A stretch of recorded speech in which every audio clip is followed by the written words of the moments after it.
Olá, estamos aqui com mais um Avicast e hoje com convidados muito especiais. Vamos falar sobre a genética da Ross com a Jane e com o Tedesco. Obrigado por vocês terem aceito o nosso convite. É um prazer enorme para nós da Avioeste estar contando com pessoas que têm um conhecimento muito grande nessa área que a gente está sempre correndo atrás para manter os níveis, né, dentro do galpão aí, a contento dessa potencial genético que existe aí. Sim, nós que agradecemos aí o convite e a oportunidade de conversar, né, um pouco sobre o tema, né, que sempre é uma curiosidade, né, entender o que tem por trás aí do frango recebido no campo. Então, para nós é uma honra estar aqui. Obrigado, Lima. Obrigado, Avioeste, né, pelo convite. Que nem tu falou, um bate-papo e espero que a gente consiga contribuir, juntando um pouco, né, do que a Jane, como coordenadora de produto, né, a gente costuma dizer o que ela tá brincando lá de mexer os botãozinhos, e esse mexer botãozinho gera os potenciais, e aí entra o meu trabalho e o teu no dia a dia, suportando os clientes de uma forma geral, para operar melhor, então, para extrair todo esse potencial genético que a gente tem, né? É isso aí, né, Tedesco? A gente já se conhece há um bom tempo aí, né? Um prazer aí estar falando contigo. Sempre, cada vez que converso contigo, cara, você é uma enciclopédia, tô sempre aprendendo aí. E hoje conhecendo a Jane, né? Prazer, Jane, aí. E vamos começar com você, porque eu tenho curiosidades enormes sobre genética, né? Porque a gente recebe o produto acabado lá, né? E sempre tem aquele questionamento, e aí? Qual que é essa genética? O que que ela tem para nos trazer? Qual que é a surpresa que vem por aí, né? Então, nesse sentido aí, eu queria te perguntar aí, já explorar um pouquinho, o que a genética hoje, o que que a Ross tem para os próximos anos, ou qual que é a evolução, porque a gente sabe que sempre tem uma evolução, aquela busca que tem por resultado, e como vocês veem isso, como é que tu poderia contar isso para as pessoas que estão, né, nos ouvindo e que vão nos ouvir no campo, para que esse produto tenha aquela expectativa que a gente alcance, né, com o ambiente, com a nutrição, o potencial, o tão falado potencial genético dessas aves e o que tem para vir de novidade aí, né? Sério. É importante frisar, né, que as aves, né, que são selecionadas, as aves de pedigree, né, que a gente tem ali o potencial, não somente com base nessas aves, né, que estão numa condição de ambiente o mais ótimo possível para que possa expressar realmente todo o potencial, mas também a empresa, né, a Aviagen, há um bom tempo, tem também o que nós chamamos de seleção de irmãos, teste de irmãos. Então, essas aves, elas são também alojadas em condições que enfrentam alguns desafios que temos no campo, né? Uma alta temperatura, amplitude, umidade, alguns desafios, né? Justamente para a gente entender se essas aves que têm potencial, né, num ambiente ótimo, quando enfrentam qualquer adversidade, também expressa. Então, essas famílias, elas que são as selecionadas, porque eu tenho que ter aves com potencial e que também possam expressar esse potencial. Então, é um trabalho de anos após ano, incluindo outras características que vão tendo uma demanda maior. Então, a cada ano a gente tem questões aí, principalmente levadas ao bem-estar animal, a parte de sustentabilidade. Então, tudo isso inclui, além das principais características, como ganho de peso, como conversão alimentar, né, e viabilidade. Então, tudo isso, né, tem que estar sendo organizado, né, para que você realmente possa entregar um produto que possa atender toda a cadeia, né? Não somente o frango ao final. A gente tem que pensar que nós temos uma cadeia, né, para poder, então tem que ter um produto equilibrado, tanto a nível lá nas matrizes, depois no frango e mesmo lá na abate, né? Então tem que ter esse equilíbrio e atender a demanda desse consumidor que hoje quer saber como o frango é produzido, se esse animal realmente está em bem-estar, né? E pensar aí na sustentabilidade da produção. Então, é isso que a cada ano a Ross, né, ou a Aviagen entrega no seu produto, né? Então, ganho de peso, pensando aí numa eficiência equilibrada, né, pensando aí no bem-estar e na sustentabilidade. Bacana, né? Porque a gente recebe eu costumo dizer que eu, quando estou no campo, né, a gente recebe o pintinho lá, né? Mas não vê o por trás o que está tudo isso, né? Olha a importância e a preocupação que vocês têm de fazer um produto, de entregar uma ave lá no campo com todo esse olhar, né? E aí a gente no campo lá, por muitas vezes se depara com granjas e produtores, né? Que não fazem ou deixam de fazer por conta, às vezes, de problemas, aquele famoso arroz com feijão, né, Tedesco, que a gente fala, e vocês preocupados com tudo isso. Imagina se nós tivéssemos aí 95% de assertividade nesses nossos manejos, o quão bom seria e o quão mais sustentável esse animal seria, né? E aí, baseado nisso, o que tem algo pela frente que vem nos próximos que você poderia estar nos contando, alguma coisa aí da genética, o que ela está pensando a curto prazo, que está vindo aí amanhã ou depois aí, do que já tem hoje no campo? O frango de hoje a gente, né, lá 4 anos atrás, são 4 anos para a gente chegar, né? Então, ou seja, uma casa genética, ela sempre tem que estar à frente, né, médio e longo prazo, uma visão de médio e longo prazo, porque o frango daqui 4 anos, nós já sabemos como ele vai ser, né? Porque ele está sendo hoje já sendo produzido lá na casa genética.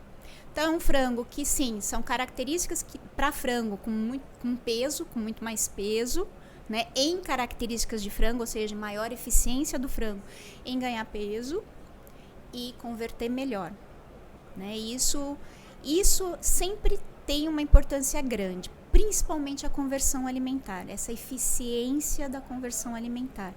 Por quê? Porque ela está atrelada às questões de sustentabilidade, né?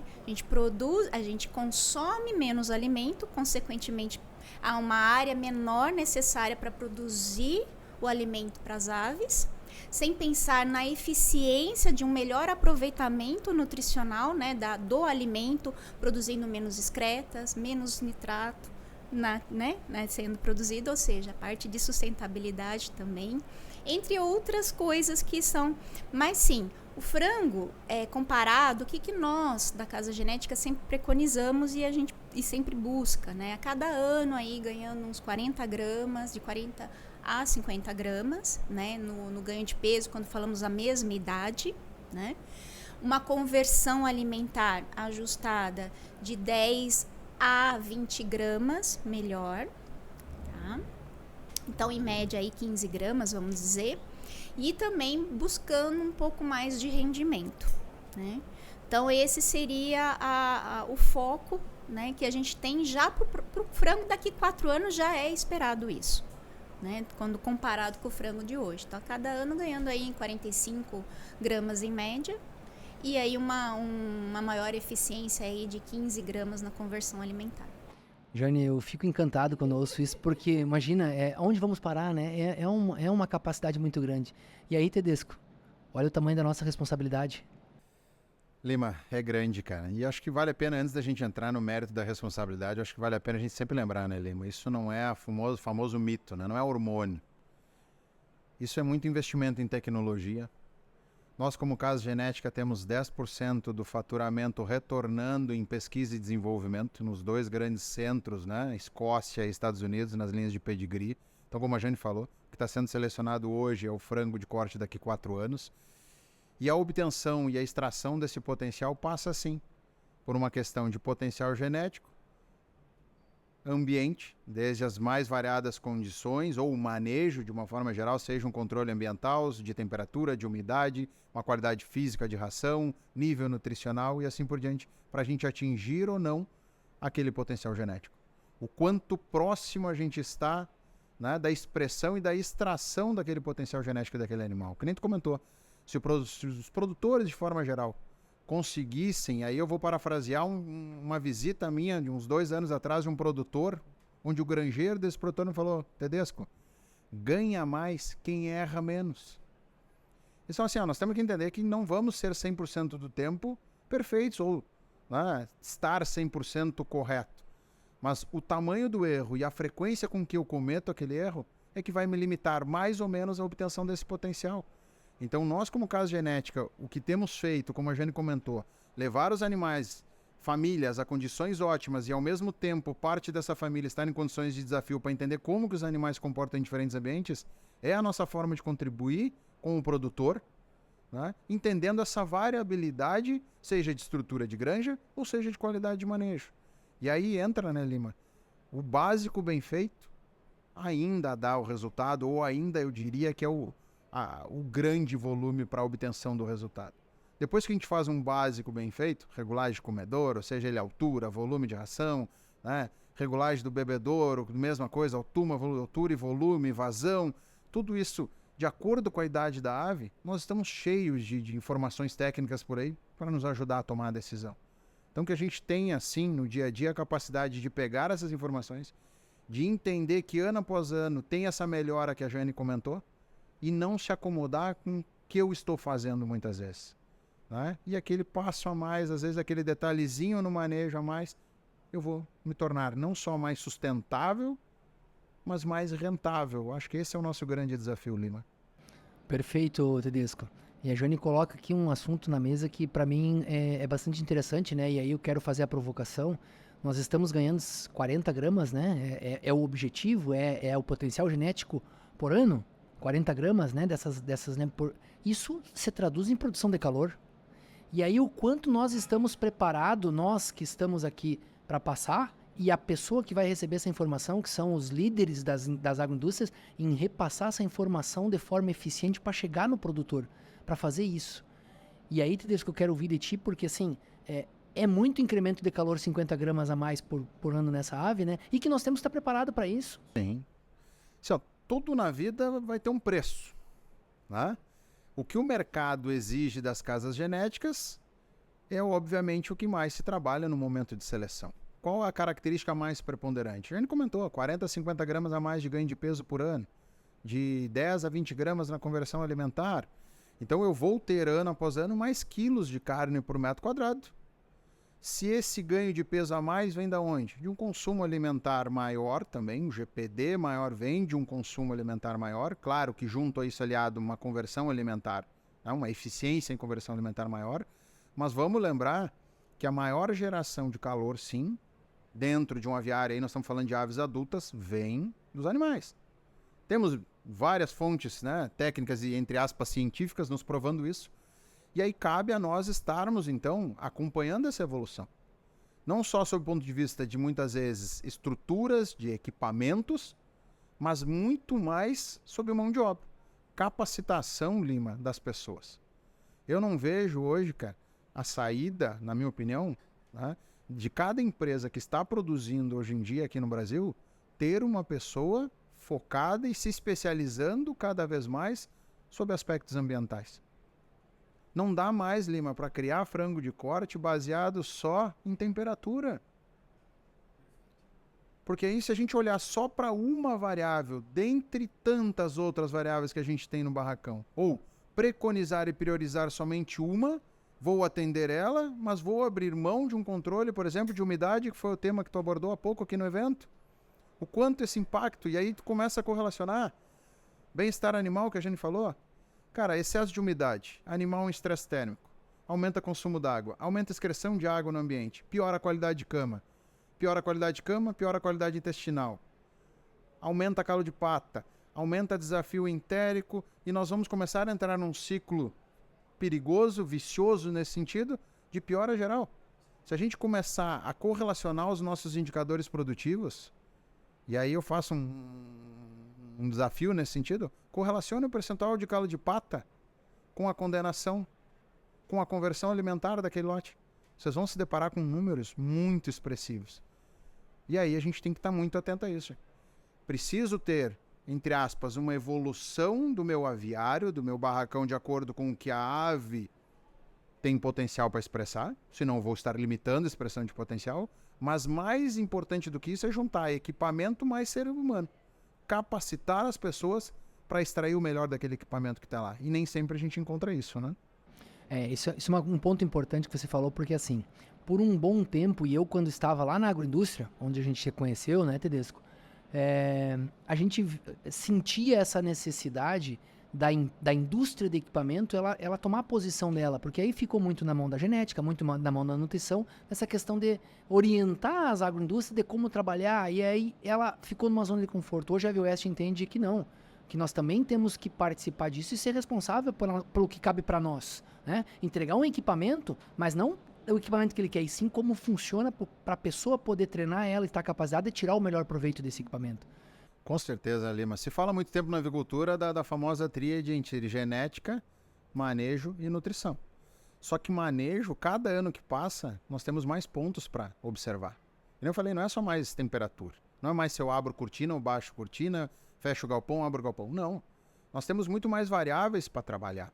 E temos que ser assertivos nessas variáveis. Os equipamentos, eles vêm para nos facilitar a obtenção ou o atingimento daqueles, né, itens preconizados. Então, vocês como indústria de equipamentos, de fornecimento de insumos, de uma forma geral, vamos dizer assim, de implementos, tá? É muito importante entender, né, que a gente falou, como que a ave se comporta, o quanto vai gerar mais consumo, mais peso, mais calor, né? Se o equipamento pode ser maior para ajudar na capacidade de extração daquele barracão, na eficiência como um todo. Então, a junção entre equipamento, né, e ser humano, eu ainda vejo que nós vamos perdurar alguns anos ainda como grande diferencial para a extração. Porque, de uma forma geral, os equipamentos não são totalmente autônomos. E muitos deles não são autônomos em nenhum ponto. Dependem da operação e da calibração do ser humano. Meio grau para mais, meio grau para menos, uma ventilação mínima que precisa avançar porque eu mudei, né, a metragem cúbica da área em questão. Discutíamos esses tempos falando de abertura de inlet, qual é a abertura correta de um inlet. E o mais legal, Lima, é quando tu recebe um retorno positivo. Essa semana aqui na feira, mais especificamente ontem. 2 produtores que eu visitei recentemente, onde eu consegui aplicar, né, vamos dizer assim, ajustes sobre ventilação, seja ela mínima ou transição, mas de pré-abertura de um inlet. Ajuste de pressão estática de acordo com a largura do aviário, por exemplo. E limitar a abertura máxima dentro daquilo que conversamos lá, 48 a 50 graus de abertura do inlet, para ter toda essa equação entre vazão, exaustão, que é a mesma coisa, seja vazão ou exaustão, mas abertura, volume, todo esse equilíbrio para extrair o melhor. E os 2 produtores que estavam conversando comigo disseram, depois que tu teve lá, a gente fez alguns ajustes e as condições parecem, eu atingi os meus objetivos com uma facilidade maior. Então, cara, quão gratificante é isso? E aí eu sempre digo assim, a ambiência, de uma forma geral, ela é instigante. E aí, de novo, fica uma provocação, gente. A ambiência, eu acho que não tem limites para a gente continuar aprendendo. A cada momento vem uma informação nova, um equipamento novo nos desafiando a reaprender, talvez, uma forma de extrair ainda mais o que a gente está conseguindo.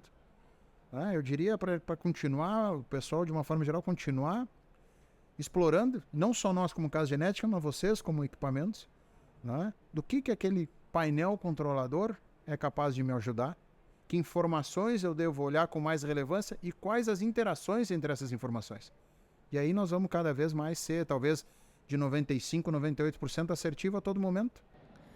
Com certeza. E aí, Tedesco, assim, toda essa conversa, eu gosto muito das tuas abordagens, né? Que a Jane falou aqui, da questão de todo esse ganho, todo esse desenvolvimento, tudo por trás que tem disso. E aí a gente vai em algum lugar, né? E por isso que eu fazer essa provocação, essa pergunta para ti, a gente vai e aí a pessoa levanta assim, qual que é a temperatura ideal, né? Olha só, o tempo que nós estamos falando aqui, eu acho que já está na hora, né? E você fala muito bem isso, né, Tedesco, nas tuas abordagens, de olhar o todo, né? De fazer isso. E nós precisamos buscar essas informações ou facilitar, porque facilidade eu nem digo porque tem, aí tá fácil a informação. É realmente aplicar e acreditar nelas, né? Mas a pergunta que eu queria te fazer por isso, pensando nessa, que temperatura usar, né? Nesse jargão aqui que eu usei, para essa questão inicial hoje, porque assim, nós temos camas de 10 centímetros, 20 centímetros, cama de 5, cama de 10, cama de 7 criadas em cima. Isso o Brasil tem, é muito grande, tem todas essas particularidades e a pessoa usa sempre a mesma temperatura de aquecimento, pensando sempre na mesma coisa. O que tu diria hoje para um bom... Porque começa tudo lá na base, né? Começa 4 anos atrás, começou esse nosso frango, né, Jane? Você falou bem isso. O que hoje nós precisamos fazer para iniciar um lote que a gente consiga alcançar esse potencial genético? O que nós temos que nos preocupar realmente dentro do galpão para que o produtor, o técnico que está nos assistindo, ele realmente comece a olhar dentro do galpão? Antes do Tedesco responder, eu queria só comentar algo importantíssimo, tá? um evento passado que foi comentado, conversado sobre isso, nós temos que pensar que a ave tem mudado a cada ano. Então, não consigo mais pôr em prática o que eu fazia 10 anos atrás. O arroz e o feijão é importante? Sim, porque muitas vezes o arroz e o feijão não está sendo feito. Mas nós temos que pensar que a ave de hoje é diferente da ave de 10 anos atrás. O meu manejo, a minha necessidade é diferente. Não só no potencial, né? Não só no potencial. Né? A forma de como eu vou manejar, né? Como vai ser essa temperatura, que o Tedesco, né, vai estar conversando melhor ainda, vai ser diferente do que era 10 anos atrás, com certeza. Com certeza, Júnior, com certeza. Lima, essa talvez seja a pergunta mais frequente, né, cara? Quando eu chego num cliente ou quando eu vou bater um papo com alguém, se encontra no evento, né? Qual a temperatura? E eu acho que a resposta, entre aspas, mais, né, que eu mais utilizo é depende. Depende de uma série de fatores.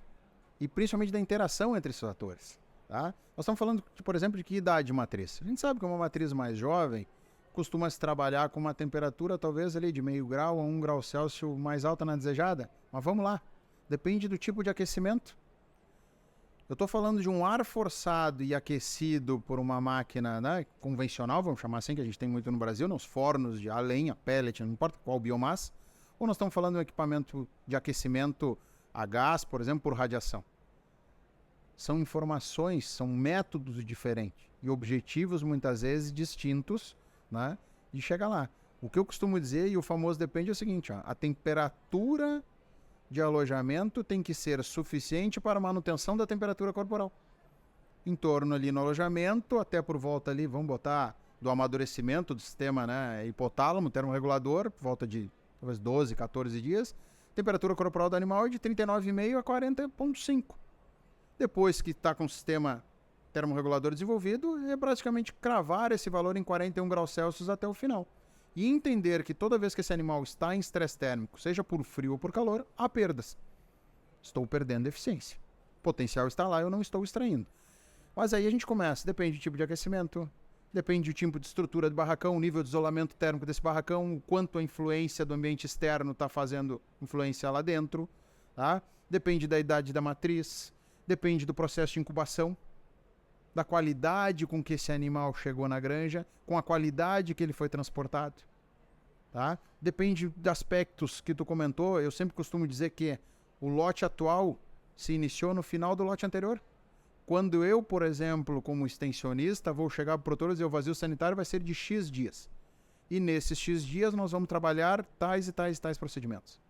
E aí eu acho que entra uma máxima muito importante que vai casar com outro tema ali. Quando eu trabalho bem o intervalo, quando eu baixo pressão de infecção e quando eu consigo ser eficiente na secagem da cama, próximo início do lote será melhor e será com mais tranquilidade.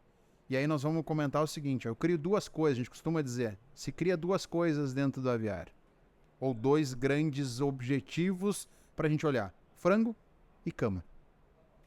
Cama ruim com frango bom não existe, na minha opinião, ou se torna muito difícil. Agora, cama boa e frango bom é muito mais fácil da gente ter as correlações quando a gente tem acesso às informações. E aí entra o outro parâmetro que tu tem abordado também, né, em muitos teus bate-papos aí, que é o controle de umidade.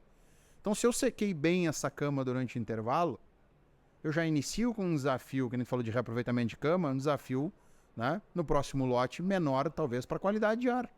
A nível de amônia, por exemplo. Então, secar a cama no intervalo se torna ou trabalhar esta cama para ter uma cama adequada. Fazer os rebaixamentos, aí tu vê diferentes metodologias para chegar no objetivo, que é ter qualidade de cama. Depois eu pré-aqueço essa cama, que é outro ponto importante. Estamos falando de uma temperatura ambiente, vou dar um exemplo, 32 graus Celsius. Mas e a temperatura de cama está em quanto? Se ela não estiver dentro dos seus 28 a 30, que é um padrão que a Viagem costuma recomendar, está escrito em manual, não adianta tu botar a temperatura ambiente elevada se a temperatura de cama não está adequada. Temos total alteração. Outro ponto. Nós falamos muito em média. A média é extremamente perigosa. Como é que eu estou distribuindo aquele calor lá dentro? 32 de temperatura, por exemplo, mas aonde? E normalmente no meio. Mas e na lateral? E próximo lá da entrada, de repente da parte frontal da pinteira, ou mais profunda da pinteira, como é que está o equilíbrio? Então, muito mais importante do que cravar uma temperatura é ter uma visão mais ampla, mais sistêmica do todo. E na interação entre os equipamentos, entre a possibilidade, por exemplo, de ter uma sonda verificando a temperatura de cama, conciliar a temperatura de cama com a temperatura ambiente. E como regra final, o mandatório de tudo. Estou atingindo determinada temperatura corporal de 39,5 a 40,5, com qual temperatura ambiente? Na minha granja pode ser 30, na tua pode ser 32, 31. E as umidades por si só também. E muitas vezes tu vê o equívoco, né, Lima, de querer aumentar temperaturas desejadas, mas se esquece e se abre mão de qualidade de ar, de renovação de ar, e se perde mão total do controle de umidade, seja do ambiente, seja da cama. Então, assim, nós temos que olhar para o todo de uma forma mais ampla. Principalmente, bom, desde o alojamento até o final. Perfeito. Essa foi a provocação mesmo, porque a gente vê isso, né? O pessoal preocupado com a temperatura. E aí chega, na verdade, é uma preocupação que às vezes a gente se encontra do produtor em não deixar o técnico, né, que essa é a mentalidade, ver uma temperatura que deu 32 lá, ou se ele pediu 33. E isso no histórico. E acaba perdendo tudo isso que tu falou, que é onde dá a grandeza do resultado, né? E aí a gente fica preocupado, às vezes, numa mínima, né? Numa temperatura mínima, onde eu estou prejudicando todo o resto. E vou te dar um exemplo, né, Lima? Se a gente olhar só para a temperatura, vou lá e coloco, por exemplo, recentemente me deparei com uma situação visitando um cliente onde tinha 34 graus de temperatura desejada para o alojamento. O quanto esta temperatura, e o argumento era, não, a umidade ambiental nesta época do ano aqui na região é baixa. Mas baixa em que momento? Provavelmente é um momento onde o sol está a pino, né? O sol está alto. Agora, no período noturno, o sol se põe, formação do orvalho da noite, sereno, não importa o nome como é chamado na região, em que região, mas, enfim, a umidade à noite sobe. E temperaturas desejadas muito altas, muitas vezes, que a gente encontra por aí, restringem o avanço das ventilações. Então eu entro num ciclo de olhar só para a temperatura, preocupação só de temperatura, mas olhe histórico de painel, umidades, por exemplo, desde o alojamento até por volta dos seus 10 a 12 dias, onde se atinge o pico. E sempre umidades acima, máximas, vamos dizer assim, informações de painéis controladores, umidades máximas acima de 75, não baixa mais disso, e vai subindo 78, 80, 82, 86, casos extremos de passar de 90. E a pessoa em nenhum momento pensou em baixar, por exemplo, temperatura. Cama está deteriorando, mas ele continua focado só na temperatura. Então a interação entre qualidade de ar, temperatura, renovação, oxigenação do ambiente. Nós temos um animal que é uma máquina de transformar proteína vegetal em proteína animal. Ele não só vai produzir mais calor, como também vai produzir maior excreção de água no ambiente. Então, de novo, é o equilíbrio entre os fatores, Lima. Nós não podemos mais olhar somente um fator e querer ser bem sucedido. É importante controlar a temperatura? Sem dúvida alguma. Não é isso que a gente está querendo dizer aqui. Não controla mais temperatura, não. É temperatura e qualidade de ar, renovação de ar. E muitas vezes, Lima, não é só olhar para CO2. Que aí entra uma outra questão. CO2 é importante? Sem dúvida. Tá? Mas eu diria que talvez acima de todos os fatores que a gente falou até agora, a umidade é mandatória. Se eu controlo bem a umidade, o resto vem em consequência desse controle. Seja ele temperatura, seja ele CO2, seja ele amônia. E principalmente expressão de comportamento alimentar. E aí vem GPD, vem conversão, vem tudo junto. Perfeito, Edson. Que a gente vê que num passado que a gente teve aí, como a Jane falou, de 10 anos atrás, 15 anos atrás, realmente nós tínhamos uma precariedade muito grande nos nossos galpões e realmente a temperatura naquele momento, de repente, era a mais importante da gente estar olhando. Porque a gente não tinha condições que a gente tem hoje. Bom, ponto. Só que continuar fazendo o que há 10 anos sabe, é como a Jane falou, não tem mais o que fazer, né? Então nós precisamos dar essas atenções aí. Que bacana que estamos levando essa informação, vocês estão levando essa informação como casa genética para dentro dessas integrações, porque a gente também comunga dessa ideia e vê essa transformação em quem faz, como você relatou, os produtores que você visitou, transformando seus resultados e seus desempenhos e realmente buscando aquele resultado, aquele potencial genético que realmente existe. Porque às vezes a gente vai, mas é só em livro. Não, ele existe, ele está ali, né? E aí a gente precisa fazer isso. Falando nisso, uma última pergunta para vocês, para a gente poder deixar mais claro para quem está nos assistindo, né, e vai nos assistir, na relação dessa relação do ambiente com esse animal e com a sustentabilidade. Você já falou, né, Tedesco, que a gente tem que ver esse animal, esse ambiente, né, essa condição, que ela é importante e que nós precisamos manter no lote todo, né? E existe também uma preocupação por parte das integradoras dessa questão de condenações, enfim, de tudo isso que a gente falou, e que realmente está atrelado a essa tríade, né? Genética, nutrição e ambiência. E aí eu gostaria de ouvir de vocês como sugestão o que nós, como empresa de equipamentos, né, onde nós poderíamos estar focando mais para poder ajudar e potencializar o produtor no resultado e potencializar esse resultado de uma genética que nem vocês estão falando que a Ross, que está com um ganho que a mim eu estou surpreso, né? 40 gramas por ano é um número que é muita coisa, é muito desempenho. Por favor, Jane. Pergunta difícil, né? Eu acho que tudo que está relacionado, principalmente a melhorar a ambiência, é o que sempre vai sempre estar evoluindo. Precisando sempre estar tendo um estudo em cima disso. Porque hoje a gente tem aves que, se nós levarmos com a mesma idade, mais pesadas. Então, eu tenho mais quilos por metro quadrado. Né? Dentro de potencializar um número maior de aves entrando dentro do abatedouro para poder minimizar aí os custos fixos. Né? Eu tenho que ter mais quilos entrando. Então, eu tenho que dar condições para que essas aves possam expressar. Então, equipamentos que possam mensurar, né, essa necessidade das aves, né, e poder auxiliar nesses controles, né, porque nós temos uma geração de pessoas, né, nós estamos com mudanças de pessoas no campo. Pessoas que, para que possa seguir na avicultura, seguir no campo, se interessam muito mais por tecnologia.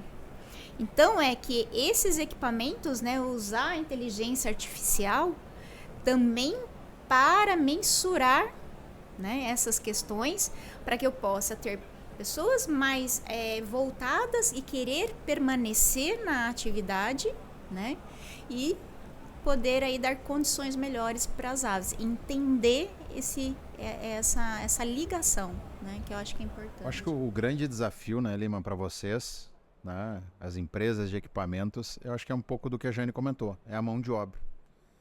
Nós falamos muito aqui em qualidade, por exemplo, de mão de obra, em garantir o básico, mas muitas vezes o nosso grande desafio que vem pela frente é a quantidade, não ter a mão de obra. Cada vez galpões maiores, pela questão de viabilidade econômica, tá? Cada vez menos pessoas operando esses núcleos de 4, 8, 12 aviários, assim por diante, cada vez propriedades maiores, tá? Porém, menos mão de obra. Então, esse equilíbrio entre, vou chamar de assim, de o equipamento ser mais autônomo, talvez, de o equipamento fazer a leitura e entender que determinada variável pode e deve ser melhorada e fazer o movimento, entre aspas, sozinho. Não esperar o produtor tomar uma ação de repente ter que reduzir uma temperatura para fazer com que o ciclo de ventilação avance. Só um exemplo, sabe? Tornar esse equipamento, ou como a Jane comentou, através de inteligência artificial, né, mais responsivo. Que aí dessa forma nós vamos não mais depender somente da mão de obra, mas vamos ser mais eficientes em apoiar essa mão de obra, entendendo o que eu preciso. Né? E aí entra nosso dever, né, como caso genética, em fornecer essas informações no sentido de esse é o potencial do animal e esse animal precisa desse, ou dessa condição. E aí, com base nessa junção, então, eu imagino isso, cara. A mão de obra será um fator preponderante para a obtenção dos resultados, não só do ponto de vista qualitativo, mas também quantitativo. E dentro da linha do quantitativo, que a gente conseguir evoluir, seja através de inteligência artificial ou de qualquer outra ferramenta, na questão de ser mais autônomo na tomada de decisão, sabe? Não esperar olhar, por exemplo, o histórico do painel 10 dias seguidos, a umidade fora de controle. E a pessoa não tomou alguma decisão por talvez não entender que aquilo é importante. Que o equipamento entenda, opa, está sendo um problema ou uma oportunidade que está se repetindo. E dentro dessa linha de repetibilidade, cortar, fazer uma ação, né, de forma autônoma nesse sentido e sinalizar, obviamente, né, o cenário anterior com o cenário atual, que mudança fez, e deixar isso registrado para que também sirva de análise e de aprendizado futuro naquela junção entre extensão rural da integradora com o produtor, né? O famoso ganha-ganha. Acho que esse é o caminho que a gente deve perseguir. Que maravilha. A gente faz esse tipo de pergunta realmente para entender o que realmente tem necessidade, porque vocês estão no dia a dia do campo, vivem isso, né? Isso é importante, serve de base para todos nós caminharmos junto e sempre naquele mesmo objetivo, né? Mais uma vez, Tedesco, Jane, eu queria agradecer imensamente a oportunidade, a disponibilidade de vocês, da gente estar fazendo esse bate-papo. Isso é de grande importância para nós e para quem está nos ouvindo, porque é onde a gente vai encontrar as oportunidades de fazer e de melhorar os nossos resultados, né? Obrigado mesmo por vocês fazerem parte aí desse Avicast aí, e deixar o convite também para que vocês vão nos visitar na fábrica, conheçam nós, assim, nós estamos abertos a esse tipo de interação com as empresas que é o que a base nossa, né? Porque o equipamento existe porque tem a genética, né? Então a gente tem que fazer esse casamento e isso aí tem que ser para sempre, né? É uma cadeia, né, Lima? Todos juntos num objetivo comum de continuarmos, né, sendo a potência que somos na produção de proteína animal. Somos muito bons no que fazemos. E apesar disso, ou além disso, temos sempre uma oportunidade de melhoria, de extrair algo a mais. Eu, em nome da Viagem, né, agradeço ao convite, né, a confiança por esse bate-papo e que possamos, né, por muitos tempos ainda estarmos juntos, né, visitando produtores, compartilhando conhecimentos, aprendendo com eles, né, sendo humilde a ponto de dizer, se eu não sei, realmente eu não sei, mas eu conheço alguém que sabe e vou buscar a diversidade de conhecimento e de diferentes aprendizados ou de diferentes, fugiu o termo, experiências mesmo, dentro da Viagem é o que nos faz mais forte, dia após dia.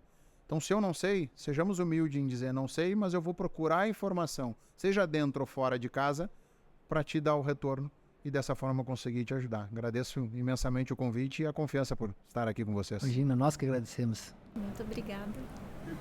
Esse foi mais um Avicast.